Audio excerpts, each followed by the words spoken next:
for listeners who are blind, have low vision, or have another print disability, which makes reading, holding a book, or turning a page difficult or impossible. The content is copyrighted by the respective publishers. For more information, please visit us on the web at nfradioreading.org.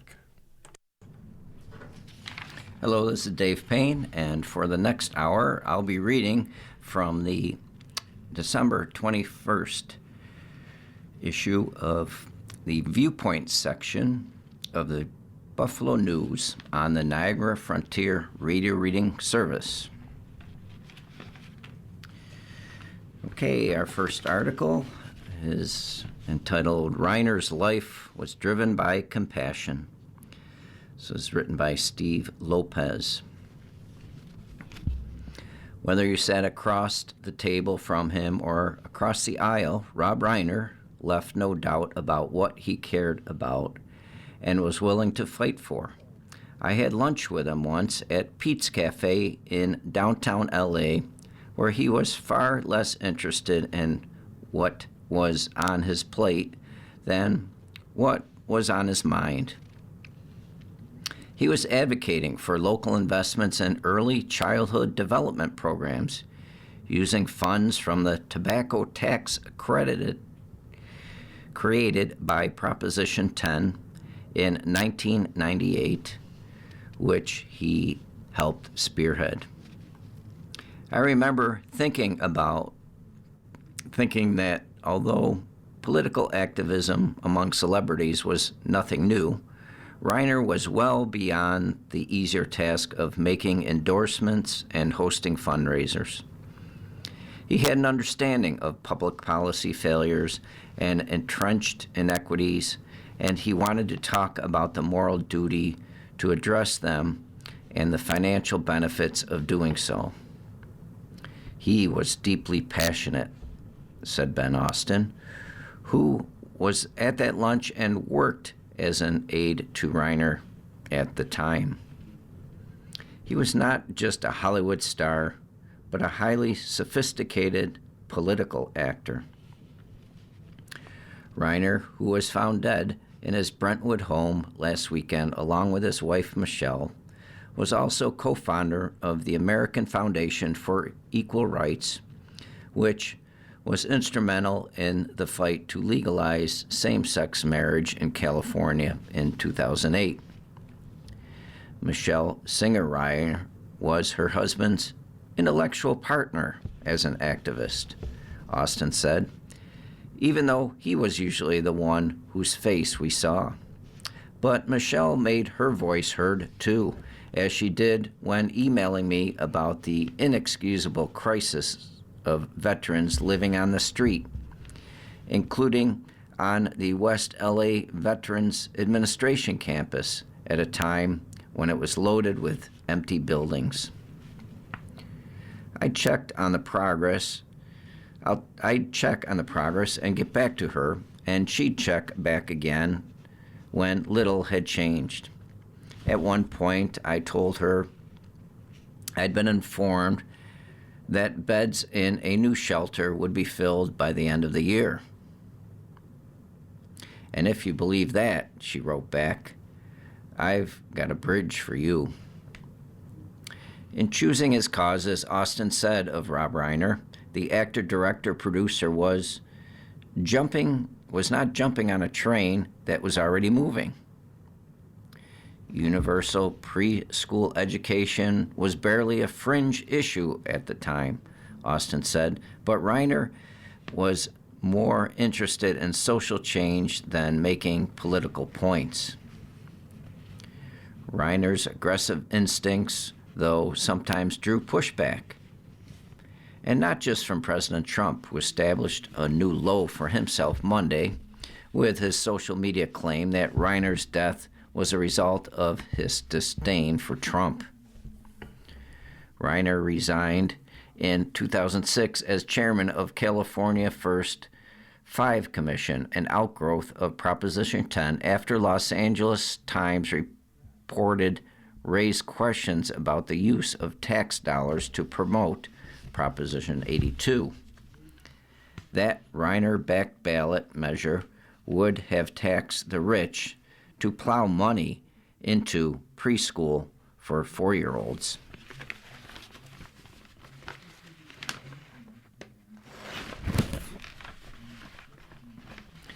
In 2014, Reiner was at the center of a bid to limit commercial development and chain stores in Malibu, and I co-moderated a debate that seemed more like a boxing match between him and developer Steve Sabelroff.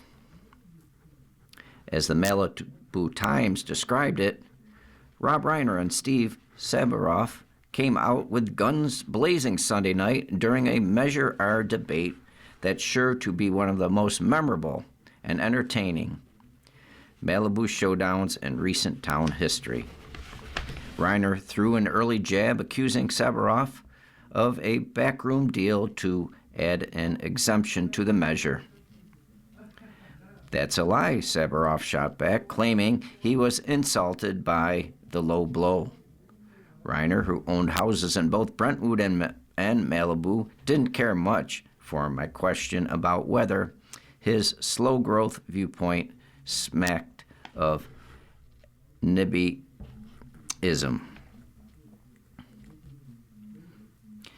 I would say there's a lot of NIMBYism, Reiner snapped. You bet, it's 100% NIMBYism. Everybody who lives here is concerned about their way of life. But that's the way Reiner was. He let you know without apology where he stood, kind of like his meathead character in Norman Lear's hit TV show All in the Family, in which he butted heads with the bigoted Archie Bunker. Getting back to Trump, he too unapologetically lets you know where he stands. But most people, in my experience, work with filters. They can self-censor when that's what the moment calls for. It's not a skill. It's an innate sense of decency with human consideration that exists in the hearts and souls of normal people. I did not know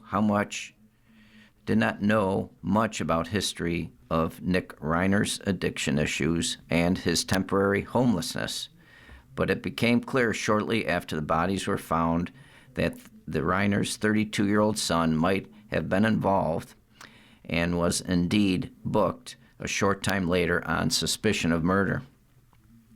What I do know is that with such an unspeakable horror, and with the family survivors left to sort through the madness of it all, a better response from the president would have been silence.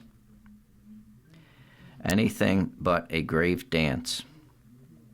The Reiners died, Trump said, reportedly due to the anger he caused others through his massive, unyielding, and incurable affliction with a mind-crippling disease known as Trump derangement syndrome. The deaths occurred, Trump continued, as the Trump administration surpassed all goals and expectations of greatness.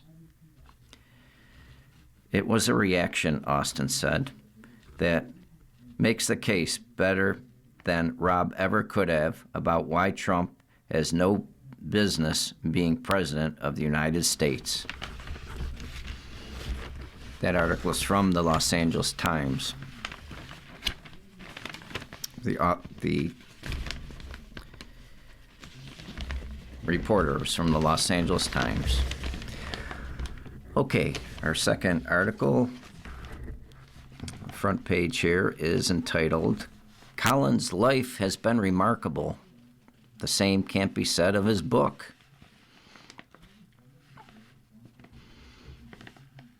There's a picture of Chris Collins, who was a former Republican congressman from Western New York, who was the first member of Congress to endorse Donald Trump's presidency. Collins was later pardoned by Trump. There's a picture of him on the front page of the Viewpoints here.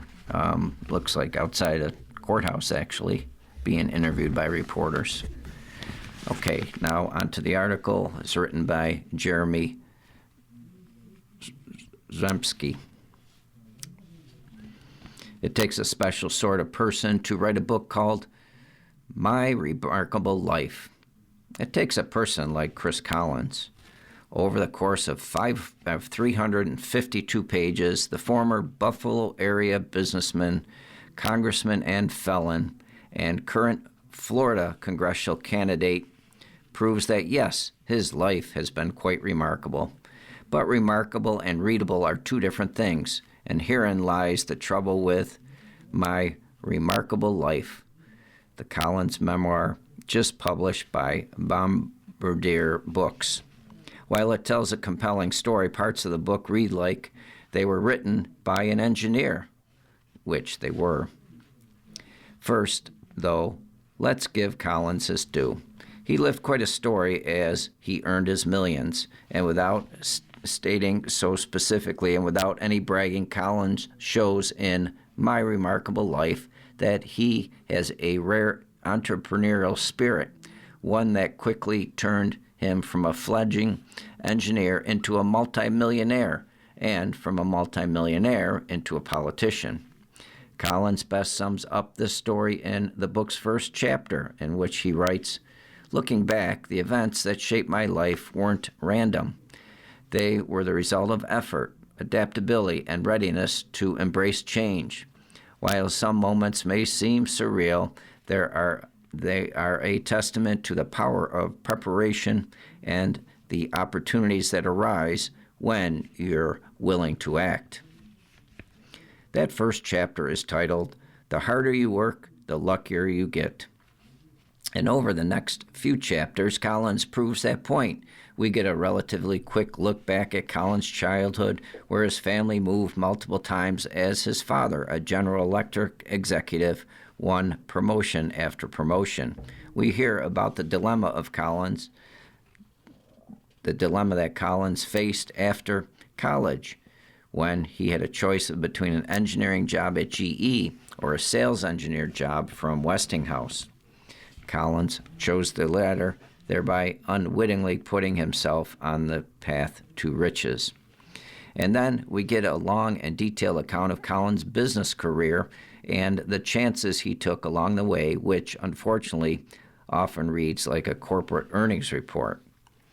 For example, as Collins tells the story of the early years of Nuttail Gear, the Westinghouse spinoff that served as his first entrepreneurial venture, he writes, "During 1984 and 85, Nuttall successfully fulfilled the 876 WNT-44 gear drive contract for Westinghouse. Frank Corral, boasting our base load." So it goes for much of the book's first 129 pages, which recount Collins's serial business ventures in inside baseball minutia, interrupted only by two lively chapters on his 1998 race for Congress against then Representative John J. LaFalce. It's a shame that those chapters about Collins' business career are so dense, because the density distracts from the sheer wonder of the story. Here was a business leader who invested in company after company, turning nearly every one of them around, but in the end, the memoir left me asking, how did he do it? Save for a brief passage in which Collins discusses an accounting method that he favors that points to a company's true value, he offers little insight that would answer this question. Who knows? Maybe it was serendipity, which was Collins' original title for this book, before he decided the word sold him short. Truth be told, though, people who buy My Remarkable Life probably won't do so to learn more about Collins' business acumen. They're likely to be looking for insight into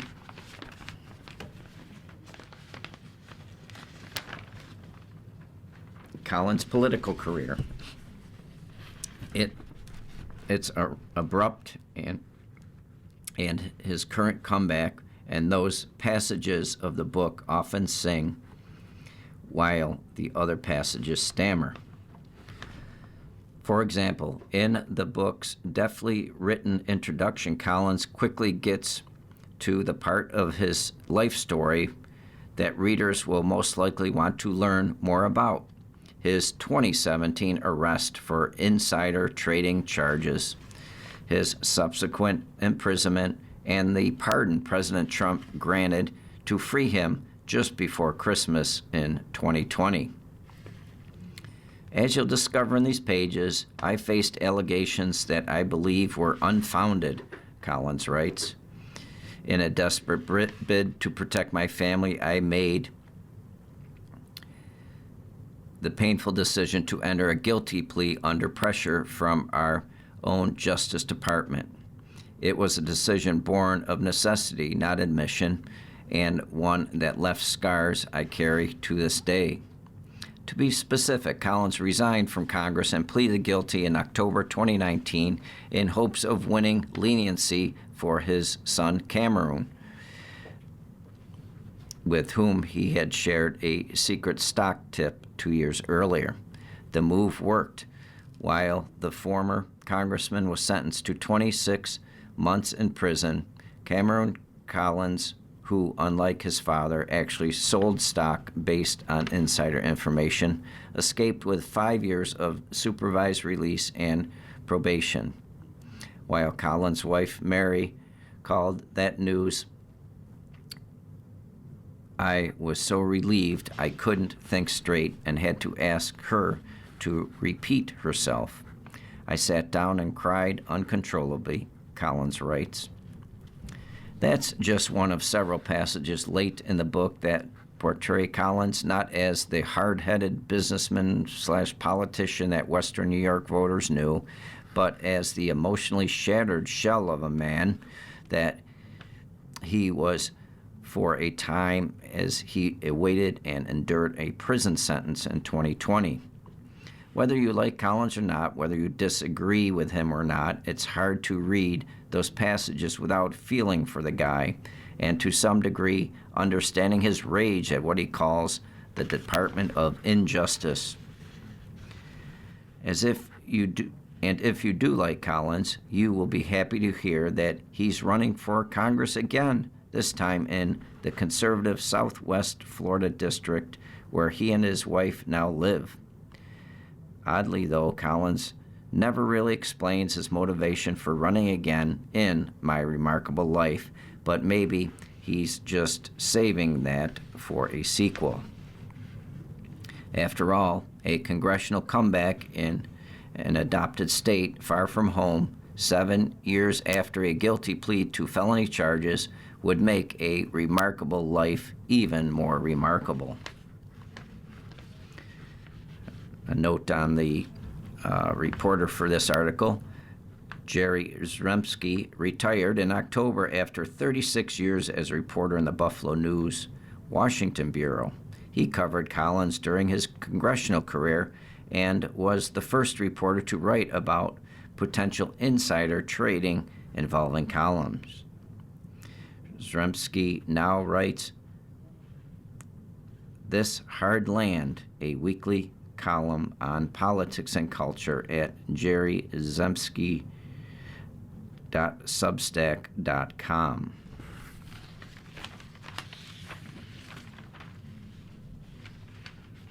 You're listening to a reading of articles and features from the Viewpoints section of the Buffalo News on the Niagara Frontier Radio Reading Service.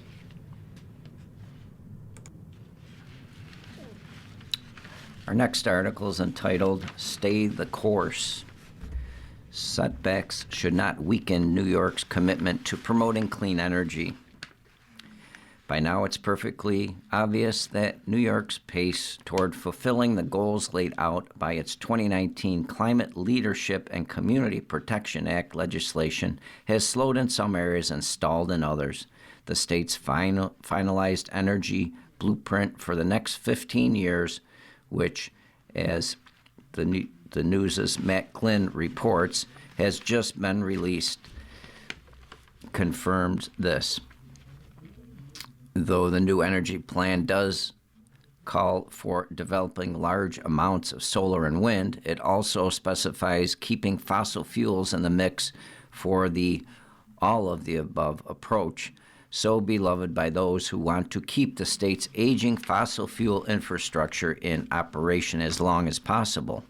New York's recent pause on the All-Electric Building Act, which was supposed to take effect in January, is another action that has given environmental advocates reason to grumble. It should be noted, however, that the suspension of the law's regulation was made pending a Second Circuit U.S. Court of Appeals decision on a lawsuit filed 2 years ago by a series of trade groups and labor unions.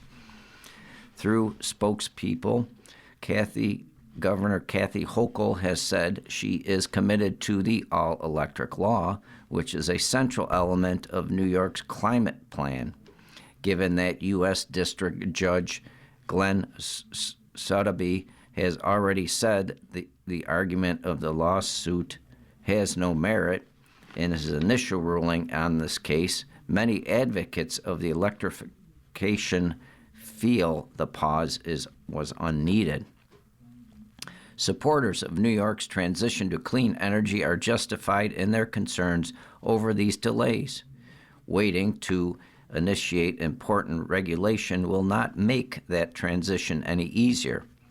As it is, fossil fuel companies and those who agree with the Trump administration's denial of climate change are justifiably encouraged. The sooner New York moves forward, navigating a road that was always going to be bumpy, the sooner the benefits of cleaner, cheaper energy can be realized. State leaders should be finding more ways to encourage residents with better rebates and other assistance who want to try technologies like solar panels and heat pumps. In a recent letter to the editor commenting on high energy bills, local advocate Sarah Schultz noted, "While families are contending with rising costs of everything else, I have transitioned to an electric home, as many I know, and we enjoy the freedom from high utility costs." Schultz has also commented, "There's a lot of misinformation out there about solar." There are people like Schultz throughout New York. Their stories should be shared in an educational effort by the state. It might be a way to combat the fear-mongering coming from the natural gas industry. When consumers say that their switch to clean energy has lowered their utility costs, and PR firms for business groups and fuel companies are insisting the opposite, it should be kept in mind who has the most to gain. To be sure, the Trump administration is doing its worst to hinder New York's journey to clean energy. This month, New York Attorney General Letitia James joined a coalition of 15 other attorneys general and the governor of Pennsylvania, accusing federal officials of unlawfully blocking congressionally approved funding, billions of dollars meant for electric vehicle charging projects. That unexplained and probably illegal blocking of clean energy funding is only the most recent in a series of federal moves that have pulled back funds already allocated by Congress and intended for consumer rebates and incentives for large-scale clean energy projects.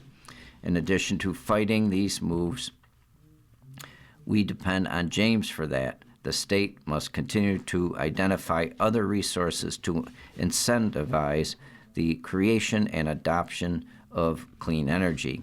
Change is hard. That's why New York needs to continue strong and confident as it creates a cleaner, healthier environment for residents and, equally important, lessens the disastrous effects of climate change, even if it does take a few more years. Okay, next article is the My View column. It's entitled, "Let's Endeavor to Be Cratchits and Baileys."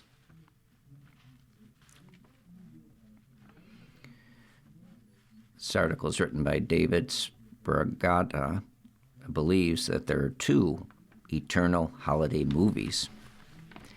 After the passage of Thanksgiving, I can't help but start thinking of Christmas Eve. Christmas Eve, also known as Wigilia, in our household is likely my favorite night of the year. After a family dinner surrounded by children, nieces, nephews, brothers, sisters, parents, and spouses spanning 4 generations, we head off to my wife's family and do it again. The kids can hardly hold their excitement to see what Santa will bring the next day, as I try to take it all in and recognize that this stage of life, like any, is temporary. One thing that hasn't been as temporary is that whenever we get in for the night, we watch It's a Wonderful Life on broadcast TV. I'm sure we could stream it or watch it on DVD, but it wouldn't be tradition. Even though the movie was made decades before I was born, it's very relatable. The Baileys have 4 children, and I was also raised in a household of 6. Still, that hardly compares with the household of 9 my dad grew up in, or 11 in my maternal grandfather's. After the night of being surrounded by hordes of family and breaking the aplatech with everyone, it just feels right. The following day, after presents and Mass, I follow the tradition of watching the 1951 version of Scrooge, featuring Alistair Sim. Likely at this point, the kids have already watched the Muppets version, and my wife and I have watched Bill Murray in Scrooged.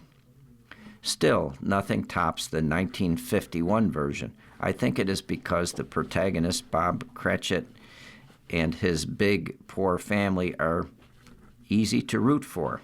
Just like George Bailey's family in It's a Wonderful Life, Bob places his family first. Bob and George aren't preoccupied with worldly success, and they certainly don't care about empowerment or climbing the social ladder. They are focused on what they can do for their family, children, and communities through self-sacrifice. Theirs is a different kind of wealth. Even though they live modestly, one thing they ultimately achieve is peace and love. Meanwhile, the antagonists, Ebenezer Scrooge and Mr. Potter, are the richest men in town, materially at least, though they are constantly restless, lonely, and miserable. They're anxious and depressed, while the Bailey family and Cratchit family are singing and smiling and hugging and dancing. I believe we all need to aspire to become who Harry Bailey informs us is truly the richest man in town. Tiny Tim serves as our conscience and finds solace that those seeing him in his condition might remember who made lame beggars walk and blind men see. It reminds me of my Catholic education, where you're warned not to store treasures on earth, but in heaven and the transcendent. Modern Christmas movies don't have the same soul or anything that makes me feel like I need to watch them more than once. Nothing stands out or endears. So many modern shows go the route of Sex and the City or Mad Men, promoting the Potter and Scrooge lifestyles. This Christmas and New Year's, I hope to do better in embodying the humility and self-sacrifice of the Cratchits and Baileys and avoid the greed and avarice of Potter and Scrooge. I hope you and your families all have a Merry Christmas, and as Tiny Tim says, God bless everyone.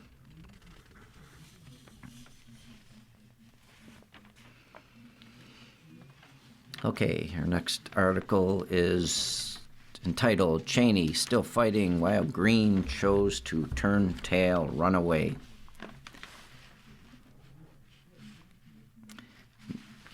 Marjorie Taylor Greene's early exit from Congress reveals that her tough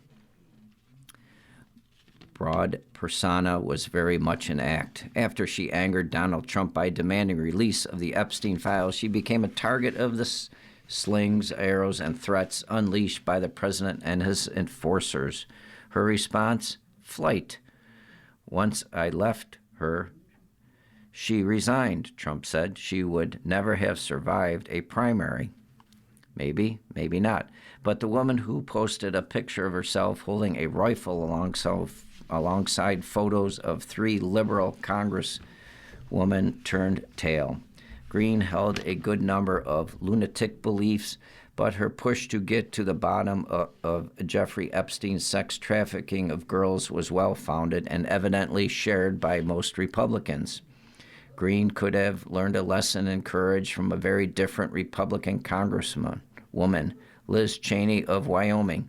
Cheney is about as ideologically conservative as they come, but she regarded Trump's violence-fueled attempt to halt the official vote count in an election he had lost as an attack on the democracy itself. And that's what the 2021 Capitol riot was. Cheney joined a handful of patriotic Republicans in supporting Trump's impeachment. For her brave stance, the so-called Freedom Caucus demanded her resignation from the House Republican leadership, where she ranked number 3. Before Trump erupted into his 2020 election lies, Cheney had supported about 93% of Trump's positions. She was a loyal Republican, but an even more loyal American. The amoral Kevin McCarthy, then Republican House Minority Leader, warned the party's political consultants that they have to choose between working for her or for him. The Morning Group, a fundraising firm that Cheney had hired to help prepare for the next primary, immediately refused to work further on her campaign. A spokesman for Cheney said, "It's sad, but not surprising that Kevin McCarthy is continuing down the morally bankrupt path of embracing House Republicans who are white supremacists and conspiracy theorists, but attacking Liz Cheney for telling the truth and standing with the Constitution." Add to that the anonymous threats of personal harm. Cheney did not flinch. She ran for re-election in 2022. When asked whether she expected to lose, Cheney said that if defending the Constitution cost her the seat, it was sacrifice she'd accept. She ended up losing to a MAGA clone. The coup attempt was okay with Green, but the moment Trump called her a traitor, she threw on her sneakers and ran away. Another party member, Bill Cassidy of Louisiana, is now bravely facing a primary challenge after being one of 3 Senate Republicans who voted to convict Trump for inciting the January 6th riot. Cassidy is a physician who has long criticized Trump's health secretary, Robert F. Kennedy Jr., over his fringe theories linking vaccines to autism.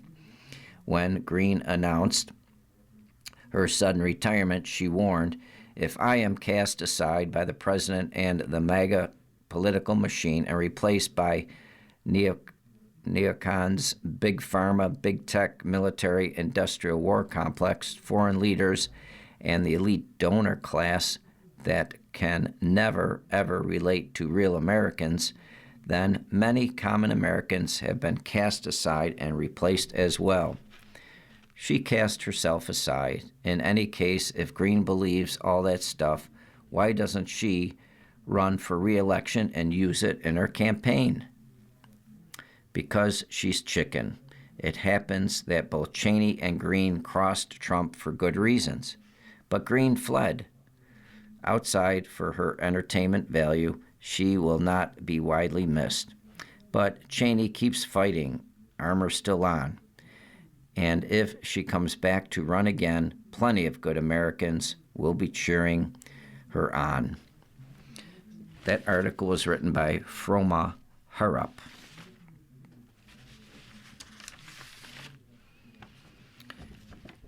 A reminder, you're listening to a reading of articles and features from the Viewpoints section of the Buffalo News on the Niagara Frontier Radio Reading Service.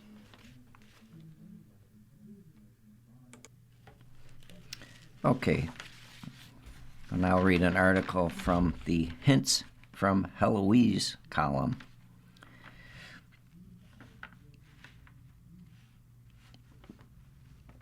Okay. Dear Heloise, my hint is more of a suggestion.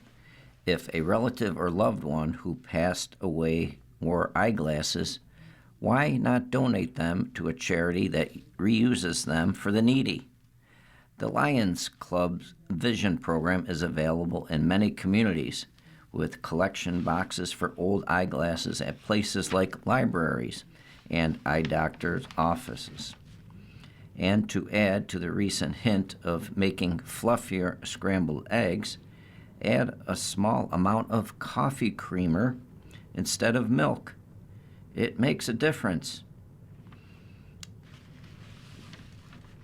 That was written by Pat G. in Olmsted Township in Ohio. Our next column here, under Hints from Heloise, is Animal Abuse. Dear Heloise, please tell the reader from Indiana whose neighbor's cats gave birth in her barn to call the local Society for the Prevention of Cruelty to Animals or an animal shelter. People need to take responsibility for the problem they themselves have created. Cats and dogs cannot request birth control. It's the human's responsibility to spay and neuter them. Putting a radio in the barn to make them move on and become someone else's problem is not only cruel, but passing the buck. This kind of behavior is why we have a problem. I know it seems unfair, since this mother's cat is not her cat, but until people start acting responsibly, the problem will never end. That's written by Kay Smith in Houston. Our next article here under the Hints from Heloise is Folded Bed Sheet Edges. Dear Heloise, on the subject of folded over bed sheet edges, no amount of ironing will keep them flat because they are purposely woven to do this. The edge eventually cracks, necessitating the purchase of new sheets. Then a whole set must be purchased because single sheets are not offered. It follows the industry trend to make products that don't last. It used to be a competition to see who could make the best product. Now it is who can make the cheapest in quality, not price. And all brands have followed suit. If one brand shrinks, they all do on the same day. Durable goods are better called reusable disposables. Back to the sheet problem. The only way to fix the edge is to cut it off and sew a new hem. I have 50-year-old sheets that have pristine hems, so no manufacturer can tell me it's the way I wash, dry, or iron them that is the problem. The problem is predetermined obsolescence. Buy, discard, buy. Been there and seen it for 88 years. That was sent in by a reader via email. And our last column our last article under the Hints from Heloise is Pacemaker Problems. Dear Heloise, for those of us who have pacemakers in our bodies, I have a hint. This is my fourth one after my ablation. I still had problems breathing, so I contacted my technician who programs pacemakers. She reprogrammed it, and now all is well. So don't be afraid to ask. It was sent in by Joe Wilbur via email.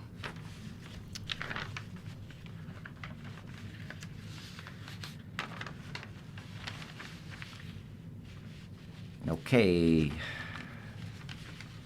We now read everybody's column. These are letters written in from readers of the Buffalo News.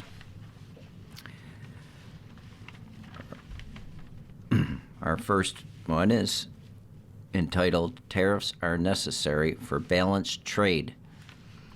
During the Great Depression, the Roosevelt administration published photographs of Americans in desperate circumstances to familiarize citizens with the realities being faced at that time. The FDIC and Social Security from that era have since helped prevent devastating banking panics and their results. The reality of today's impoverished millions unable to earn enough to feed themselves became more visible during our recent government shutdown when a potential disaster was averted by food drives and restarting SNAP and other delayed relief programs. The first consideration of any system is always to preserve itself. However, we have over $38 trillion in national debt when food and shelter are issues with average Americans. After 50 years, the supply-side trade and economic experiment has run its course. We must have a healthy middle class to pay the bills.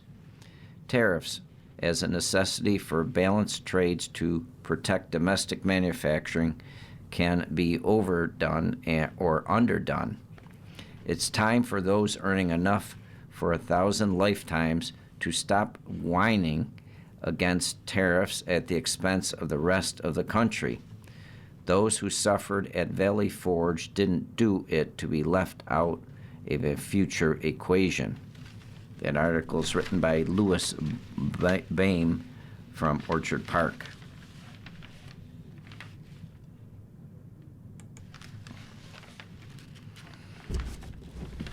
Okay, next column's entitled Rural Communities Rely on Health Care Credits. Rural New York families are struggling with high costs, and now we're facing another blow. Congress is allowing the Affordable Care Act premium tax credits to expire. If that happens, health insurance premiums across our region will jump dramatically in 2026, and thousands of people could lose coverage. Instead of protecting the health care that rural communities rely on, Republican Nick Langworthy voted for a bill that cuts Medicaid funding, threatens rural hospitals, and refuses to extend the ACA tax credits and keep premiums affordable for working families. Our region has some of the highest health care needs in New York, and many people here simply cannot afford a sudden spike in monthly premiums. Meanwhile, the bill Langworthy supported delivers large tax breaks to corporations, including insurance and pharmaceutical companies, by reducing their tax obligations while cutting the very programs families depend on. In other words, corporations save money while Southern Tier families pay more. Congress must extend the ACA tax credits now. Families here deserve affordable, reliable health care, not higher bills and fewer options. Tell Congressman Langworthy to vote for extending your ACA subsidies. It was written by Jim Carr, the statewide president of Public Employees Federation in Millport. Next, many rely on federal help for health care. With over 30% of Buffalonians living below the poverty line, many rely on government assistance to provide health care for their families.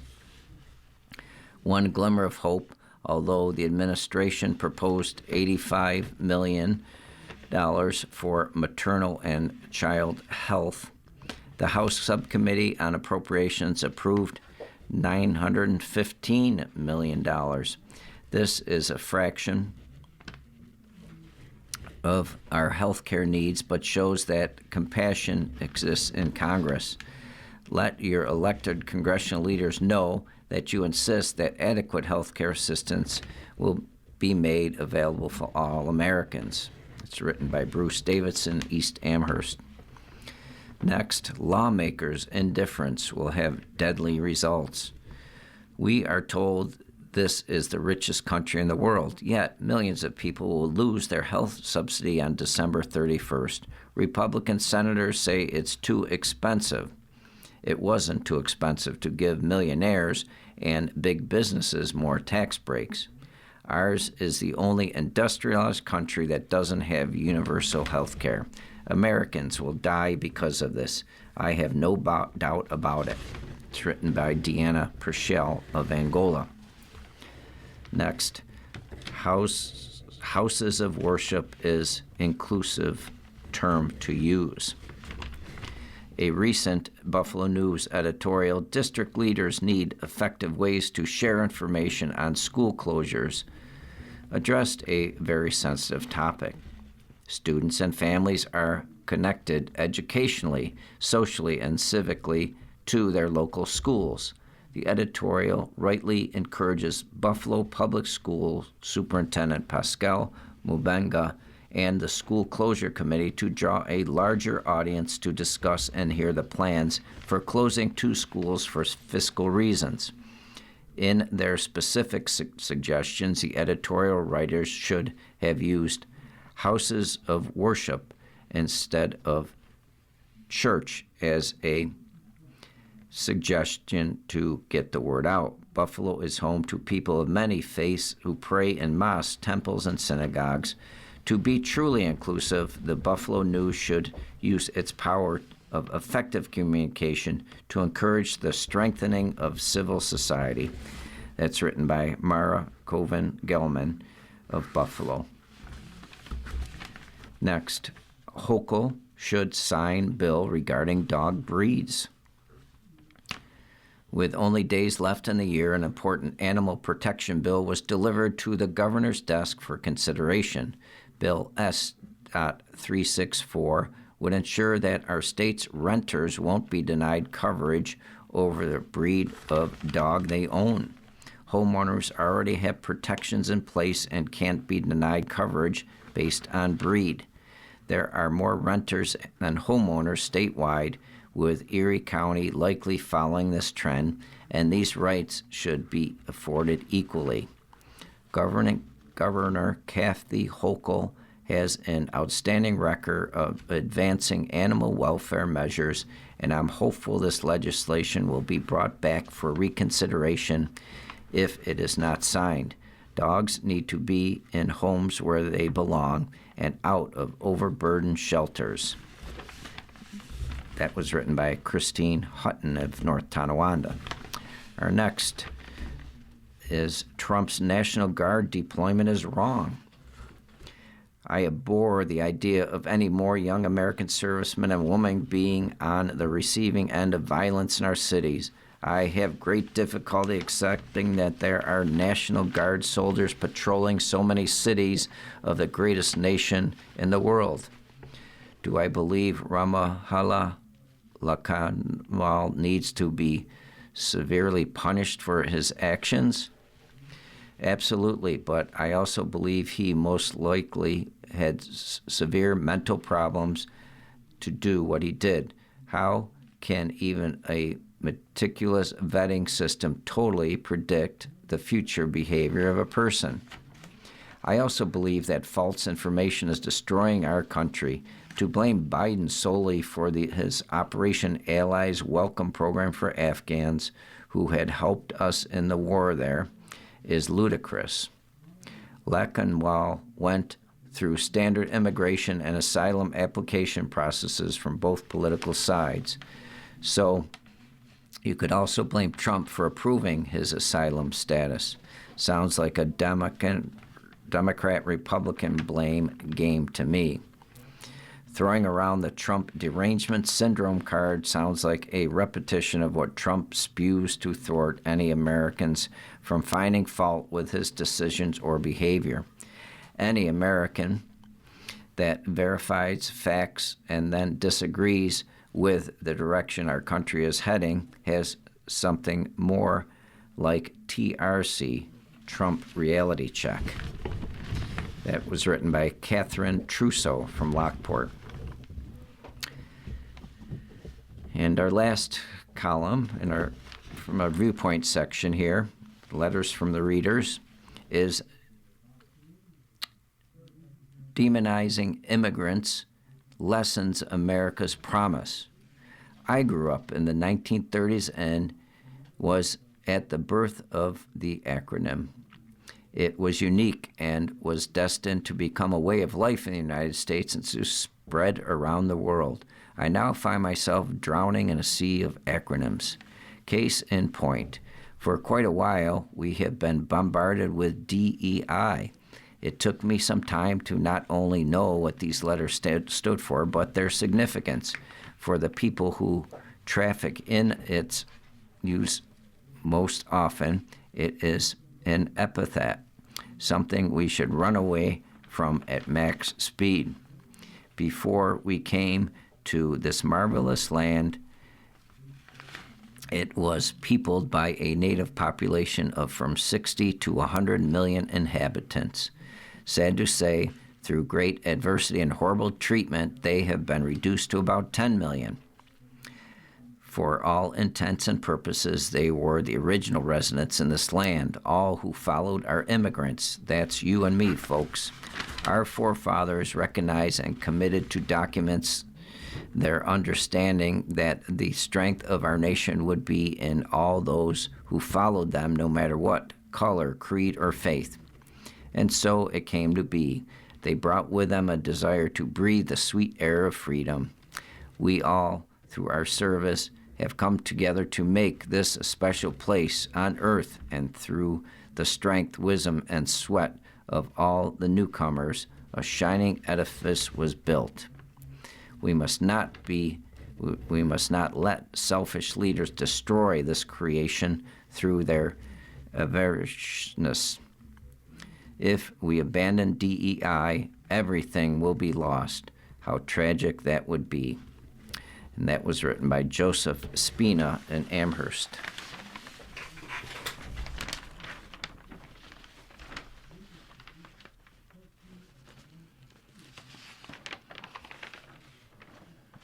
Okay.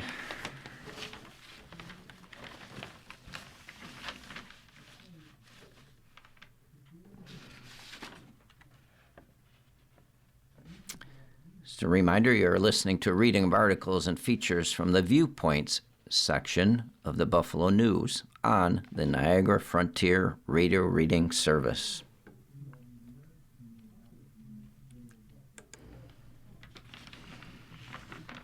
Okay, our last article is under the Another Voice / Health column.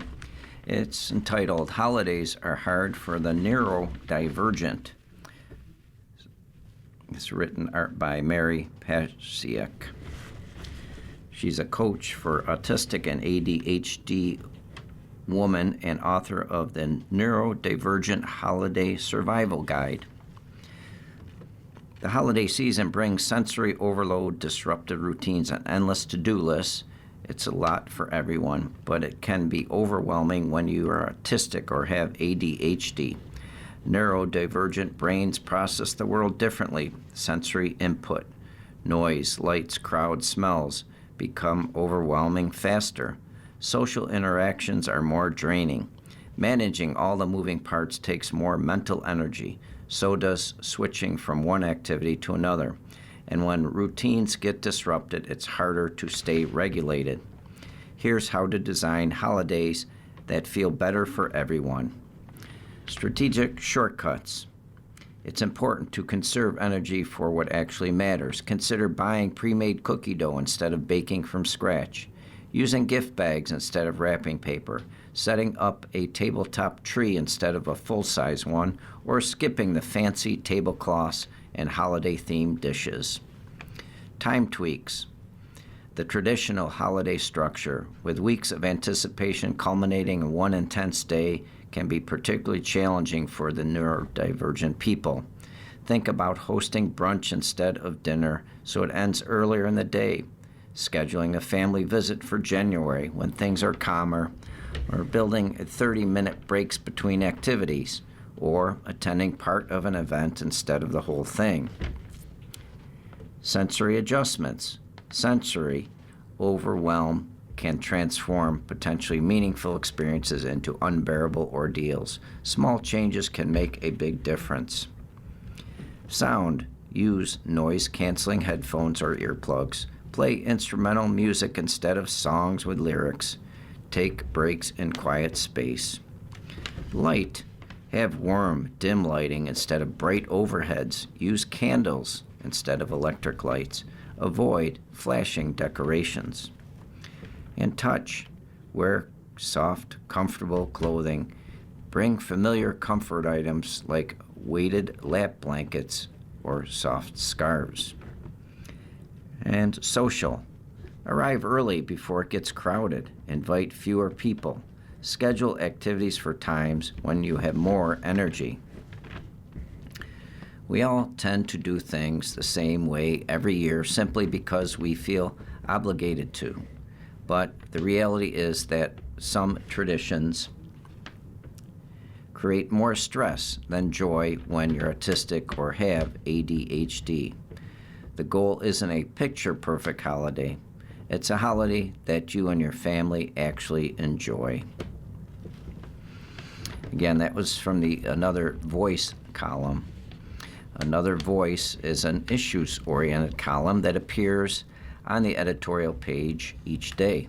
Writers must have some background or expertise on the topic about which they're writing. Submissions should be about 480 words. Email submissions to editpage@buffnews.com. That's EDIDTPAGE at buffnews.com.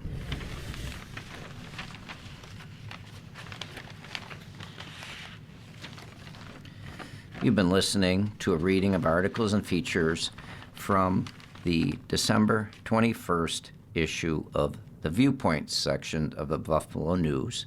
We read from Viewpoints section of the Buffalo News every Sunday at 6 p.m. Your reader has been Dave Payne. Thank you for listening, and happy holidays.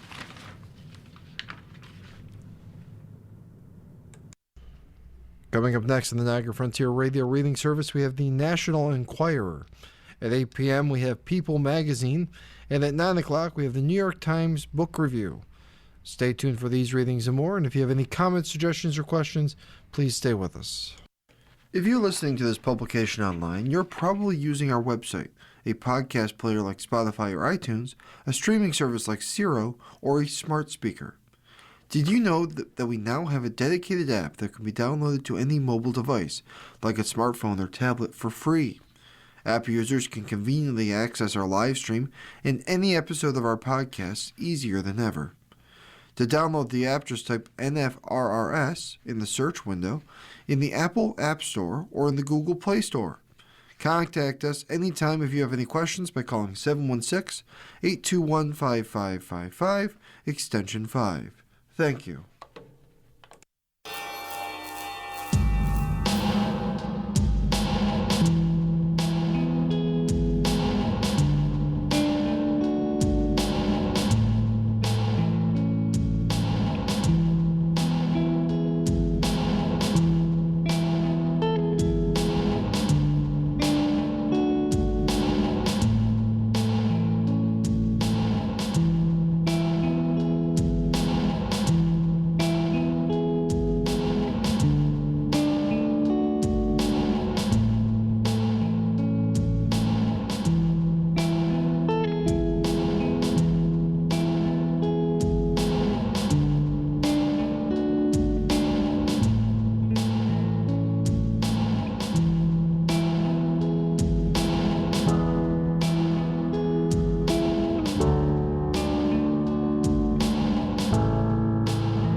following program is intended for listeners who are blind, have low vision,